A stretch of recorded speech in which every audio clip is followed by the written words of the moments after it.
సంఖ్యాకాండం 13వ అధ్యాయం 30 నుంచి 33 వచనాలు. కాలేబు మోషే ఎదుట జనులను నిమ్మలపరిచి, మనము నిశ్చయంగా వెళ్ళుదుము, దాని స్వాధీనపరచుకొందుము, దాని జయించుటకు మన శక్తి చాలుననెను. అయితే అతనితో కూడా పోయిన ఆ మనుషులు, ఆ జనులు మనకంటే బలవంతులు, మనము వారి మీదికి పోజాలమనిరి. మరియు వారు తాము సంచరించి చూచిన దేశమును గూర్చి ఇశ్రాయేలుతో చెడ్డ సమాచారం చెప్పి, మేము సంచరించి చూచిన దేశము తన నివాసులను భక్షించు దేశము, దానిలో మాకు కనబడిన జనులందరూ ఉన్నత దేహులు. చాలు. మోషే 12 మంది న్యాయాధిపతులను పిలిచి కానానుకు పంపించినాడు. వెళ్ళి వేగు చూసిరండి మీరు అని 12 మందిని పంపగానే 12 మందిలో, జాగ్రత్తగా వినండి బిడ్డ, మెసేజ్లోకి వెళ్తున్నాం. 12 మంది వెళ్ళినారు. 10 మంది ప్రతికూలమైన వార్త తీసుకొని వచ్చినారు. హల్లెలూయా. 10 మంది ప్రతికూలమైన సమాచారము తీసుకొని వచ్చినారు. 2 మాత్రమే అనుకూలమైన సమాచారం తీసుకొని వచ్చినారు. గట్టిగా చప్పట్లు కొట్టాలా. ఈ 12 మంది కూడా 12 రకములైన క్రైస్తవులకి, 12 రకములైన సంఘాలకి సాదృశ్యం. 10 మంది ఆ దేశంలోకి వెళ్ళగానే ఆ దేశంలో ఉన్న ప్రజలు భయంకరమైన బలవంతులుగా కనబడుతున్నారు, ఉన్నత దేహులుగా కనబడుతున్నారు. దే ఆర్ జైంట్స్, ఉన్నతమైన దేహులుగా కనబడుతున్నారు. వాళ్ళ ముందు ఈ 12 మంది ఎట్లున్నారంటే మిడతల్లాగా ఉన్నారు. గ్రాస్ హాపర్స్, మిడతల్లాగా ఉన్నారు. ఆ దేశంలో ఉన్న ప్రజలు ఆజానుబాహులు. ఎప్పుడైతే 12 మంది వెళ్ళినారో ఆ బలవంతులని, ఆజానుబాహులను చూసి, వామ్మో, వాళ్ళ ముందు మనం ఎట్లున్నాం, మిడతల్లాగానే ఉన్నాం అని భయపడుతూ మరలా మోషే దగ్గరికి వచ్చి, ఏం సమాచారం తెచ్చినారు మీరు అంటే, 10 మంది అంటున్నారు, మోషే అన్ని దేశాలలో ఉన్న శత్రువుల్లాగా వారు లేరు, కానీ ఆ దేశంలో ఉన్న వారు ఉన్నతమైన దేహం కలిగిన వారు, వారు ఉన్నతమైన బలవంతుల్లాగా ఉన్నారు. వాళ్ళ ముందు మేము మిడతల్లాగా కనబడుతున్నాం. ఇట్స్ ఇంపాసిబుల్ మోసెస్, వాళ్ళని మాత్రం మనం జయించలేము అన్నారు 10 మంది. కానీ 2 యెహోషువ, కాలేబు ఏమంటున్నారంటే, వాళ్ళని మేము జయించగలుగుతాం. We are giant killers. హల్లెలూయా.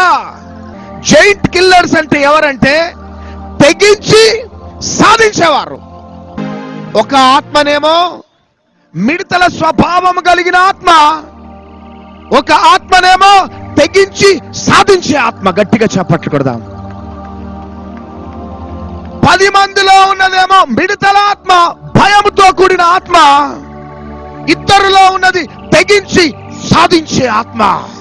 10 మందిలో ఉన్నది బానిస ఆత్మ, 2లో ఉన్నది రాజాభిషేకంతో ఉన్న ఆత్మ. గట్టిగా చప్పట్లు కొడదాం.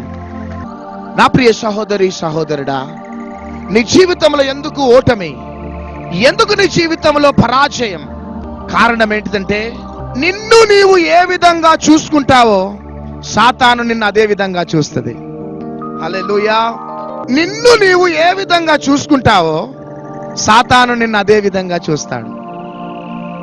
నిన్ను నీవు బానిస ఆత్మ కలిగిన వాడను అని చూసుకుంటే సాతాను బానిస ఆత్మనే నీలో చూస్తుంది. కానీ నిన్ను నీవు రాజాభిషేకం కలిగిన వాడను అంటే సాతాను నీలో రాజాభిషేకమును వాడు చూస్తాడు. ఎందుకు నీ లైఫ్ లో ఓటమి, పరాజయం, నష్టాలు, చేరవలసిన గమ్యానికి చేరటలే, నీ ప్రయత్నాలలో అన్నిట్లో ఓటమి? కారణం ఏంటిదంటే, ఐఎమ్ ఫిట్ ఫర్ నథింగ్, నా ద్వారా ఏం జరగదు, నేను పేదవాడను, నేను చదువులేని వాడను, నేను వెర్రివాడను, నేను జ్ఞానహీనుడను అంటే సాతాను నిన్ను వెర్రివానిగా చూస్తుంది, జ్ఞానహీనుడిగా చూస్తుంది, బలహీనుడిగా చూస్తుంది. కానీ నువ్వు బలహీనుడవైనా, చదువులేని వాడవైనా, జ్ఞానహీనుడవైనా నిన్ను నువ్వు ఏ విధంగా చూసుకోవాలంటే, నేను లోకంలో ఉన్న వానికంటే గొప్పవాడు నాలో ఉన్నాడు. నాలో ఏమి జరగకపోవచ్చు, నాలో ఉన్నవాడు లోకంలో ఉన్నవాడి కంటే గొప్పవాడంతే. పౌలు అంటున్నాడు, నన్ను బలపరచువాని అందు నేను సమస్తము చెయ్యగలుగుతా. నన్ను బలపరిచేవాడు నాతో ఉన్నంత కాలం, నన్ను బలపరిచేవాడు బ్రతికి ఉన్నంత కాలం, I can do all things. Hallelujah. నాతో ఉన్నవాడు, నాలో ఉన్నవాడు చచ్చినవాడు కాదు. నాలో ఉన్నవాడు మౌనంగా ఉండే దేవుడు కాదు. నాలో ఉన్నవాడు శాతగాని దేవుడు కాదు. నాలో ఉన్నవాడు ఎవరంటే భూలోకాన్ని తల్ల క్రిందులుగా చేసినవాడు. గట్టిగా చప్పట్లు కొట్టాను, గట్టిగా. ఈ 10 మంది మిడతల స్వభావం, బాబోయ్, భయం భయం భయం. పిల్లిని చూస్తే భయం, నక్కను చూస్తే భయం, పీడకలలు వస్తే భయం, ఎప్పుడు భయం భయం భయం. ఎవరికైనా అయ్యో నా భవిష్యత్తు ఏంటిది భయం, అయ్యో నా అప్పులు పోతాయా అనే భయం, అయ్యో ఈ రిపోర్ట్స్ వచ్చింది నేను బ్రతుకుతానో లేదో అనే భయం, అయ్యో నా బిడ్డల వివాహం జరుగుతుందో లేదో భయం. ఎప్పుడు భయం భయం భయం. అదొక దయ్యం. భయం ఏంటిది చెప్పండి? అదొక దురాత్మది. నువ్వు భయపడినంత కాలం వాడు నిన్ను భయపడిపిస్తూనే ఉంటాడు. కానీ నువ్వు భయపడకుండా నువ్వు ఎట్లా నిలబడాలంటే, నాలో ఉన్నవాడు శక్తి కలిగిన దేవుడు అంతే. నాలో ఉన్నవాడు ఏమైనా సాధించగలుగుతాడంతే. నేను భయపడనిక. హల్లెలూయా. నేను భయపడా. రియల్లీ ప్రతి ఒక్క క్రైస్తవుడు కానీ ఆ మహిమ కలిగిన అనుభవంలోకి వెళ్తే బలమైన ఉజ్జీవం రగులుకుంటుంది. గట్టిగా చప్పట్లు కొట్టాలం. అందుకనే పరిసయ్యులను సద్దూకాయులని యేసుక్రీస్తు ప్రభు చూసి ఈ పులిసిన పిండి గురించి జాగ్రత్త అంటాడు. మత్తయి సువార్త 16వ అధ్యాయం 5వ వచనం. ఈ పులిసిన పిండి గురించి జాగ్రత్త. ఎంతమంది జైంట్ కిల్లర్స్ కావాలనుకుంటున్నారు? తెగించి సాధించేవారు ఎంతమంది కావాలనుకుంటున్నారు? మీరు తెగించి సాధించాలన్నది దేవుని చిత్తం కాబట్టి సండే ఈవినింగ్ పీజీ కాలేజ్కి వస్తున్నారు. తెగించి సాధించకుండా మౌనంగా నిద్రపోతుకు వర్తమానం వినేవారిగా ఉండాలనుకుంటే ఎక్కడికో మిమ్మల్ని పంపెట్టాడు. కానీ ఎందుకు నువ్వు పరిగెత్తుకుంటూ వస్తున్నావంటే, ఈ రోజు దాకా మిడతల లాంటి స్వభావం ఉండొచ్చు, ఈ రోజు దాకా నీ జీవితంలో భయం భయం ఆందోళన ఉండొచ్చు, ఈ రోజు దాకా కన్ఫ్యూజన్స్ ప్రెషర్స్ తో ఉండొచ్చు. కానీ ఇక్కడికి ఎందుకు నువ్వు నడిపించబడ్డావంటే, దేవుడు తన మహిమ కలిగిన ఆత్మతో నేను నింపబోతున్నాడు. అందుకనే పులిసిన పిండి గురించి జాగ్రత్తగా ఉండండి. పరిసయ్యులు సద్దూకాయులనే పులిసిన పిండి గురించి జాగ్రత్త పడుడి. ఈ పులిసిన పిండి మంచి ముద్దలో కొంచెం పడ్డదంటే మంచి ముద్ద కాస్త పాడే. I want to tell you directly, మీరు ఒక జైంట్ కిల్లర్స్ లాగా బలమైన ఆత్మచేత అభిషేకించబడి అపోస్తులు కదిలినట్లు కదలాలనే ఆశ ఎంతమందికి ఉన్నది? మీరు ఆ విధంగా వెళ్ళాలి అనుకుంటే నేను క్లియర్గా చెప్తున్నాను, అభిషేకాన్ని నమ్మని వారితో సహవాసం చేయకండి. మీరు రియల్లీ నేను చెప్తున్నా, please, I love you everybody. ఈ అభిషేకాన్ని నమ్మని ఏ విశ్వాసులతో మీరు సహవాసం చెయ్యొద్దు ప్లీజ్. It's very danger. భయంకరమైన కల్ట్ బయలుదేరింది, భయంకరమైన బోధలు బయలుదేరినాయి. అభిషేకాన్ని నమ్మని బోధలు.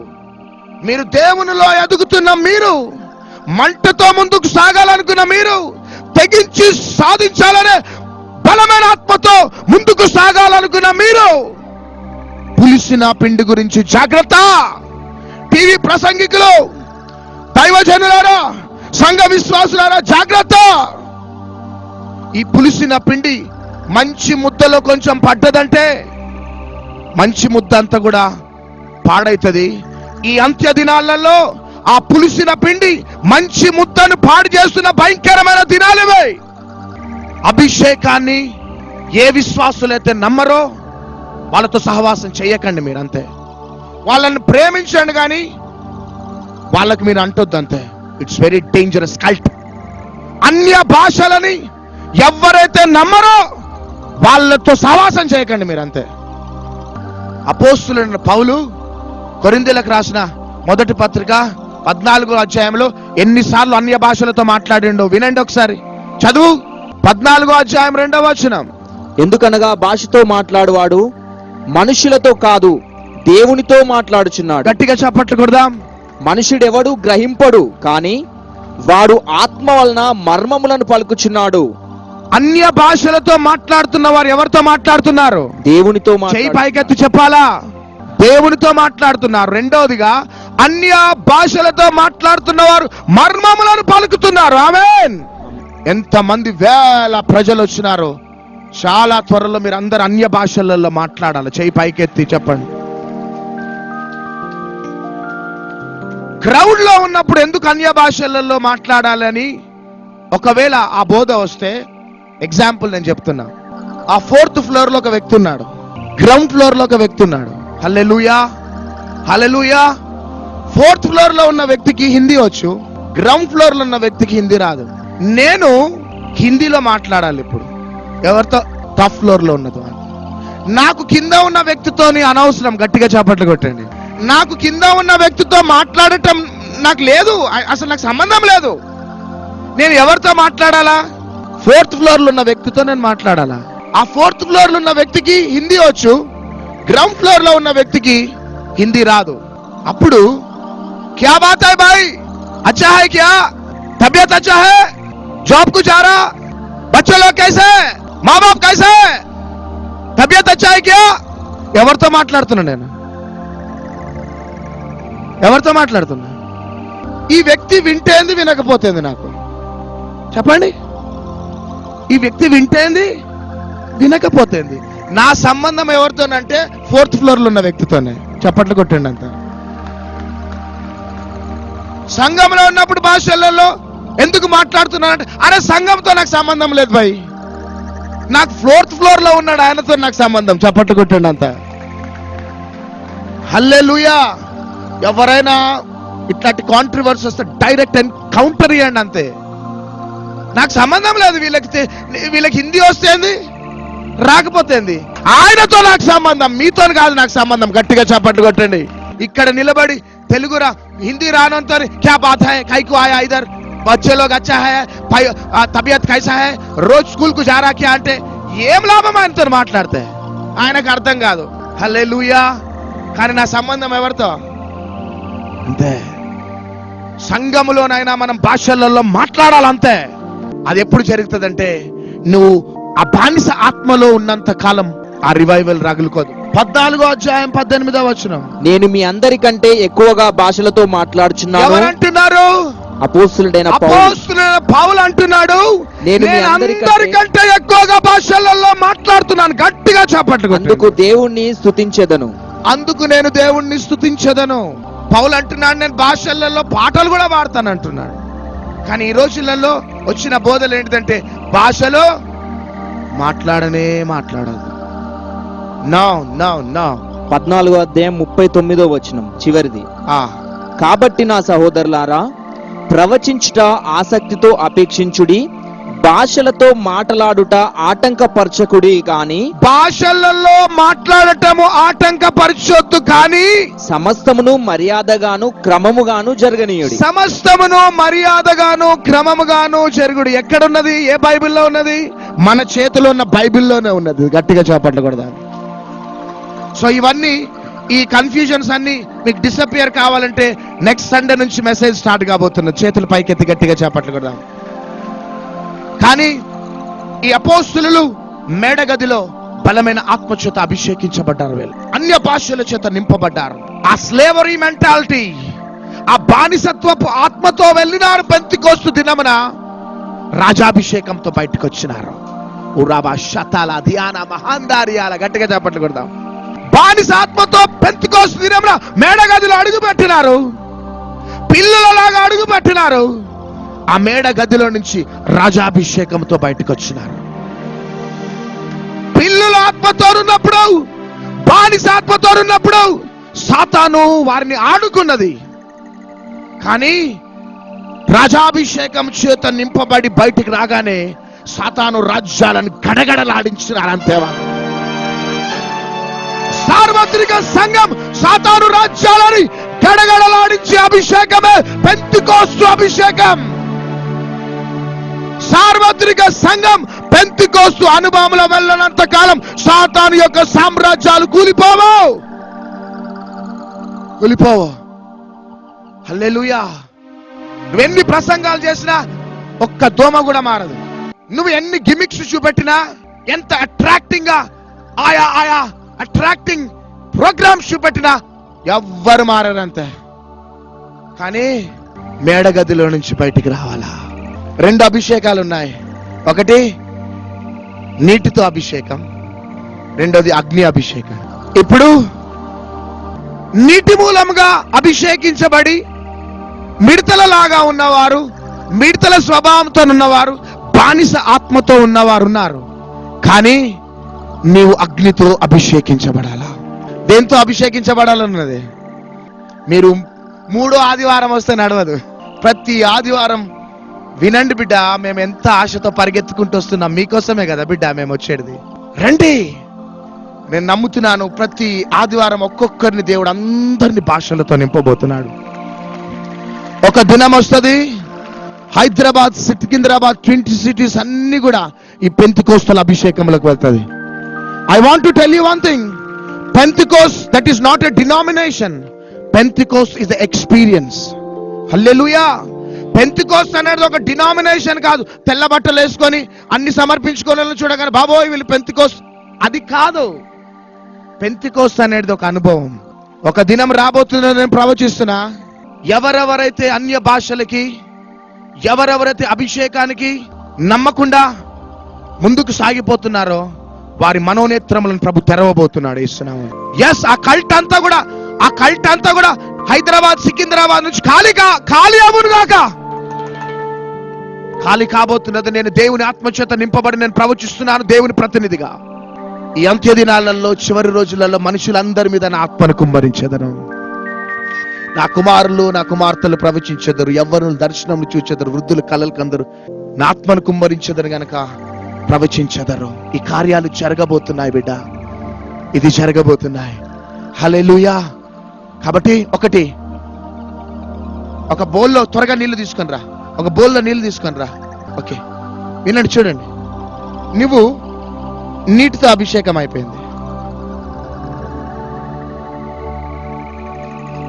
వాసన చూసుకుంటే ఏం వాసన వస్తుంది? నీళ్ళ వాసన. కానీ రెండో అభిషేకం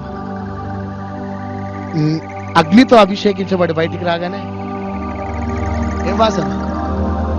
మొదటిసారి నువ్వు నీటితో బాప్తిజం తీసుకొని రాగానే సాతాను వచ్చి అని వాసన చూసిండు. ఆమేన్. ఏం వాసన వచ్చింది? కానీ రెండోసారి అగ్నితో అభిషేకించబడగానే వల్ల వచ్చి వాడు ఏం చేసిండు? వాసన చూడగానే ఉంటాడా వాడిక? ఇప్పటిదాకా నీటి వాసన చూసిండేమో. నువ్వేం చేస్తావు? కూర్చున్న యువత, మిడతల స్వభావం, బానిస స్వభావం, నువ్వేం చేస్తావు రా భయ్ అని వెళ్ళిపోయింది. ఎవరు? సాతాను. కానీ రెండోసారి రాగానే మనం దేంతో నింపబడ్డాం? పక్కన వారితో చెప్పండి, అగ్ని. మళ్ళా వచ్చి వాసన చూడగానే వాడు ఉంటాడా ఇక? హల్లెలూయా. పెంతెకోస్తు దినమున మేడగదిలోకి వెళ్ళక ముందు వాసన చూసిండు వచ్చి. ఎవరి వాసన? 12 మంది శిష్యుల వాసన చూసిండు. మీరేం చేస్తారు? తలుపులు బంద్ చేసుకునేటోళ్ళు మీరేం చేస్తారు నన్ను అన్నాడు. ఎవరు? సాతాను. కానీ పెంతెకోస్తు దినమున మేడగదిలో బలమైన ఆత్మచేత నింపబడి బయటికి రాగానే మళ్ళొచ్చి వాసన చూసిండు. ఉన్నాడా ఇక? పరుగు గట్టిగా చప్పట్టుకూడదా?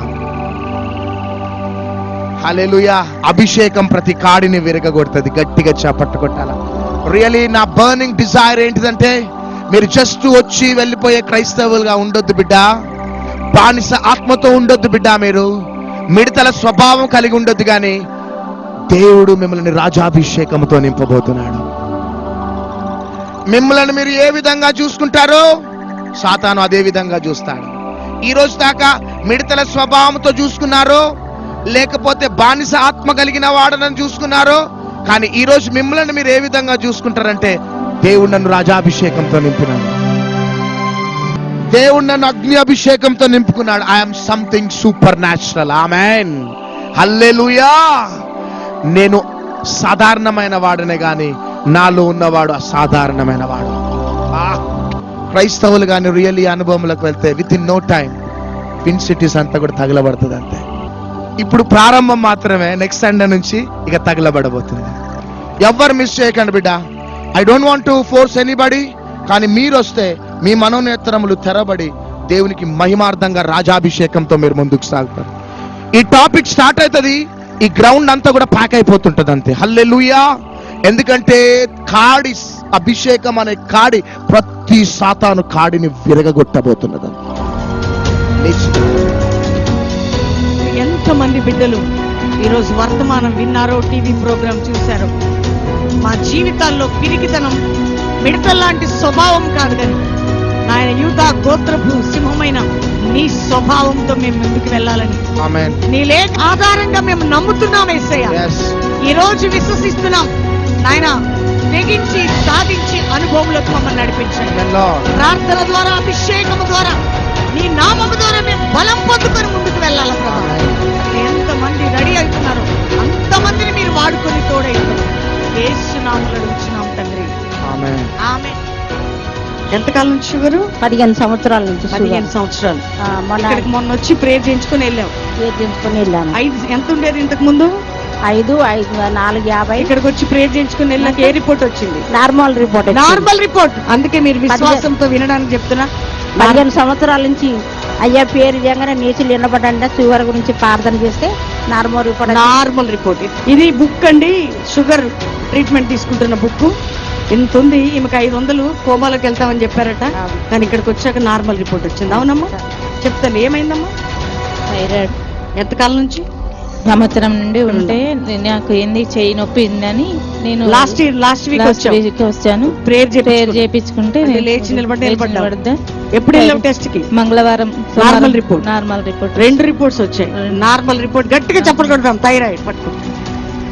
ఏంటమ్మా నీ ప్రాబ్లం? మైక్ పట్టుకో. అమ్మాయికి గర్భఫలంలో గడ్డ, గొంతు గడ్డను, గుండె అట్టుగుండి ఇటు అట్టుగుండి ఇటుంది. 4 నెలల పాప గర్భంలో ఉన్న తన బిడ్డ కట్ట. 4 నెలల పాప గర్భంలో ఉన్న తన బిడ్డ కట్ట. గుండె ఉండాల్సిన ప్లేస్ లో లేక మరొక ప్లేస్ లోకి వెళ్ళింది. కడుపులో ఆ గొంతు దగ్గర గడ్డ. అందుకనే ఇక్కడ తీసుకొచ్చి ప్రేయర్ చేయించాం. దాని ప్రార్థన చేయగానే పడిపోయింది, కింద పడిపోయింది. తీసుకొచ్చి ఇక్కడ ప్రార్థన స్టేజ్ మీద పడ్డది. ప్రార్థన అయిపోయినాక ఏం రిపోర్ట్ వచ్చింది? నార్మల్ రిపోర్ట్ వచ్చింది. యాసిడ్ గా గుండె ఉంది, గడ్డ లేదు. గట్టిగా చప్పలు కొడదాం. పట్టుకో. ఏంటమ్మా మీ ప్రాబ్లం? క్యాన్సర్ ఉంది, గర్భసంచి క్యాన్సర్. అప్పుడు క్యాన్సర్ నిలబడిందంటే నిలబడ్డా. స్టేజ్ మీద నిలబడ్డాను. అయ్యగారు ప్రేయర్ చేసినప్పుడు పడిపోయినాను. ఇక్కడ తీసుకొచ్చారు ప్రేయర్ చేసి. తర్వాత టెస్ట్ కి వెళ్తే నార్మల్ రిపోర్ట్. క్యాన్సర్ ఒకటి యశోద రిపోర్ట్ క్యాన్సర్ ఉందని. ఇప్పుడు అద్భుతంగా నార్మల్ రిపోర్ట్ క్యాన్సర్. గట్టిగా చప్పలు కొడదాం. యశోద వల్లే నార్మల్ ఉందని చెప్పారు. రైసలా చెప్పమ్మా. Thyroid normal. ఎప్పుడు వచ్చావు ఇక్కడికి? 2 వారాలకి. 2 వారాల క్రితం. ముందు ఎంతకాలం నుంచి థైరాయిడ్? 5 నెలల నుండి. 5 నెలల నుంచి. ఇది పాత రిపోర్ట్. నెలల పాప గర్భంలో ఉన్న తన బిడ్డ కట్ట. గుండె ఉండాల్సిన ప్లేస్ లో లేక మరొక ప్లేస్ లోకి వెళ్ళింది. కడుపులో ఆ గొంతు దగ్గర గడ్డ. అందుకనే ఇక్కడ తీసుకొచ్చి ప్రేయర్ చేయించాం. దాని ప్రార్థన చేయగానే పడిపోయింది, కింద పడిపోయింది. తీసుకొచ్చి ఇక్కడ ప్రార్థన స్టేజ్ మీద పడ్డది. ప్రార్థన అయిపోయినాక ఏం రిపోర్ట్ వచ్చింది? నార్మల్ రిపోర్ట్ వచ్చింది. యాసిడ్ గా గుండె ఉంది, గడ్డ లేదు. గట్టిగా చప్పలు కొడదాం. పట్టుకో. ఏంటమ్మా మీ ప్రాబ్లం? క్యాన్సర్ ఉంది, గర్భసంచి క్యాన్సర్. అప్పుడు క్యాన్సర్ నిలబడిందంటే నిలబడ్డా. స్టేజ్ మీద నిలబడ్డాను. అయ్యగారు ప్రేయర్ చేసినప్పుడు పడిపోయినాను. ఇక్కడ తీసుకొచ్చారు ప్రేయర్ చేసి. తర్వాత టెస్ట్ కి వెళ్తే నార్మల్ రిపోర్ట్. క్యాన్సర్ ఒకటి యశోద రిపోర్ట్ క్యాన్సర్ ఉందని. ఇప్పుడు అద్భుతంగా నార్మల్ రిపోర్ట్ క్యాన్సర్. గట్టిగా చప్పలు కొడదాం. యశోద వల్లే నార్మల్ ఉందని చెప్పారు. రైసలా చెప్పమ్మా. Thyroid normal. ఎప్పుడు వచ్చావు ఇక్కడికి? 2 వారాలకి. 2 వారాల క్రితం. ముందు ఎంతకాలం నుంచి థైరాయిడ్? 5 నెలల నుండి. 5 నెలల నుంచి. ఇది పాత రిపోర్టా? ఇది కొత్త రిపోర్ట్. ఇప్పుడు నీకు థైరాయిడ్ లేదు, నార్మల్ రిపోర్ట్. పట్టుకో. నీకేంటమ్మా? ఇంత గర్భాలు పోయినాయి. మొన్న ఒక కడుపు పోయింది, మళ్ళీ ఇక్కడ వచ్చిన తర్వాత దేవుడు గర్భం తెచ్చాడు. అంటే కొత్తగా వేసే నమ్ముకున్నావు. అవునమ్మా. Praise lord. ఇట్లాంటివన్నీ నార్మల్ రిపోర్ట్స్ తో ఒక సండే అయిన వెంటనే నెక్స్ట్ కే నార్మల్ రిపోర్ట్స్. మీరు చూసారు కదా, థైరాయిడ్, షుగర్, క్యాన్సర్, రకరకాల వ్యాధులతో వచ్చి స్వస్థత పొందుతున్నారు. మీ జీవితాల్లో కూడా దేవుడు అద్భుతం చేస్తాడు. గట్టిగా చప్పట్టుకుందాం.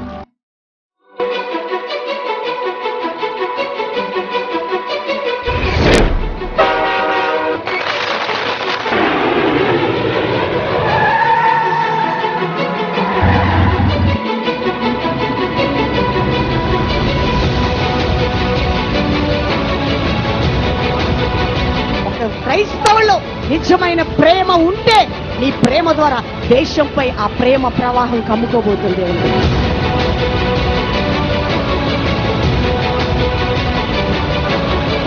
This is not an ordinary revival. This is raising revival.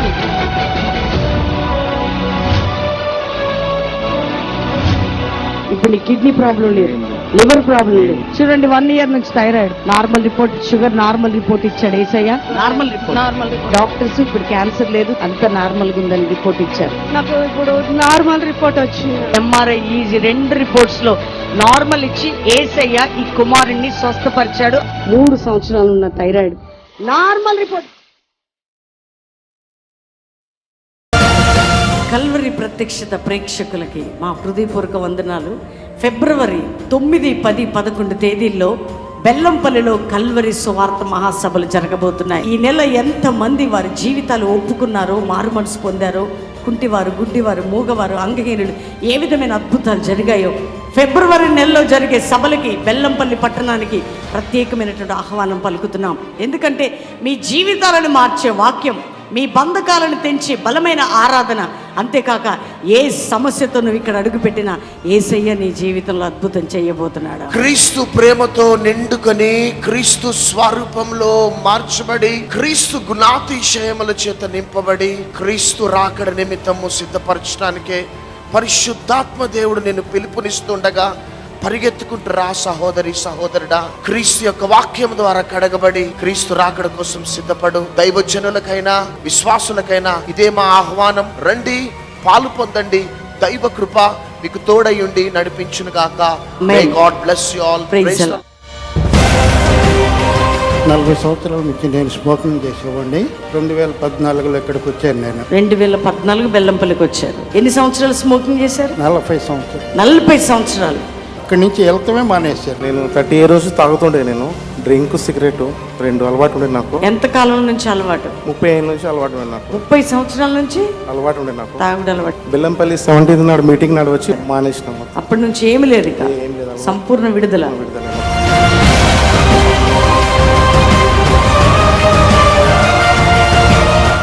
Work చేసేటప్పుడు కింద పడిపోయా సార్. నా పాదాలు చూస్తే నేను లైఫ్ టైంలో నడువ అనుకున్నా సార్.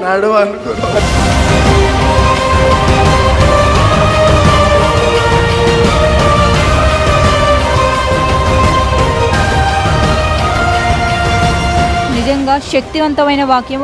బెల్లంపల్లి రండి, జీవిత చరిత్ర మారుతుంది అంటే ఏమో అనుకుంటున్నారు యూట్యూబ్లో చూసి. నిజంగా చెప్తున్నాను, యూత్కి ఒక పెద్ద మెసేజ్. ఇక్కడికి వచ్చి నిజమైన దేవుడు సజీవుడు ఇక్కడ ఉన్నాడు. జీవితాలు మారుతాయి ఖచ్చితంగా. నా జీవితమే మారింది, మీ జీవితం కూడా మారుతుంది. ఖచ్చితంగా బెల్లంపల్లి రండి. ఎంత అన్యుడు, అంతే దేని ఆస్తికుడు ఎక్కడ తీసుకొచ్చినా కానీ ఈ మెసేజ్ ఏంటో ఖచ్చితంగా మారిపోతాడు. ఇంత వండర్ఫుల్ మెసేజ్ ఇది. మిరాకిల్స్ అనేది చాలా అద్భుతం. కుంటివారు నడవటం, గుడ్డివారు చూడటం లైవ్ లో జరుగుతుంటే చాలా ఆశ్చర్యంగా ఉంది. ఇంకా దేవుళ్ళు ఇంకా ఆత్మీయత ఇంకా పెరుగుతుంది.